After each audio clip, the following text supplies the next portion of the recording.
ह्या आमसुलापासून कोकणामध्ये सोलकढी बनवली जाते बरं का. त्याला सोलकढी असं का म्हटलं जातं तुम्हाला माहिती आहे? आमसुलाला जसं रातांबा, कोकम असे पर्यायी शब्द आहेत कोकणामध्ये, तसंच सोल असं सुद्धा अ, म्हटलं जातं आणि त्याच्यापासून बनवली जाणारी कढी म्हणून सोलकढी. ही सोलकढी हे इतकं सुंदर थर्मोरेग्युलेटर आहे ना, की उन्हाळ्यामध्ये सोलकढी पिणं म्हणजे तुम्ही अमृतासमान आहे.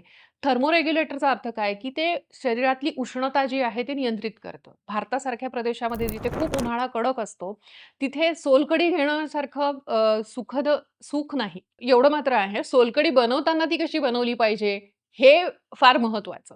तर कोकणस्थी पद्धतीने सोलकढी आमच्या घरी पण बनवली जाते. तर त्याची पद्धत मी तुम्हाला सांगते. सोलकढी बनवताना एक नारळाचा चव म्हणजेच नारळ जे खवून घेतात, त्याच्यापासून जे दूध निघतं म्हणजे दूध काढलं जातं ह्याच्यावर वाटून किंवा मिक्सरवर फिरवून वगैरे.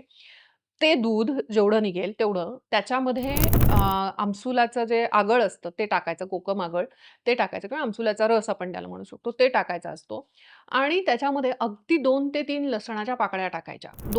2च्या वर नाहीच. त्याच्यामध्ये मिरची, आलं अजिबात टाकायचं नाहीये. बऱ्याच ठिकाणी मी बघितलं की मिरची आणि आलं टाकून सुद्धा सोलकढी बनवली जाते. परंतु अशा प्रकारे मिरची आणि जर आलं तुम्ही टाकलं, तर ती थर्मोरेग्युलेटर ॲक्शन म्हणजे जो उन्हाळ्यामध्ये जो शरीरातली उष्णता बॅलन्स करण्याचं काम आहे, ते ती करू शकत नाही. पण जर तुम्ही मिरची आणि आलं न टाकता अशा प्रकारे फक्त 2 पाकळ्या चवीसाठी लसणाच्या टाकल्या आणि मीठ आणि साखर टाकायची.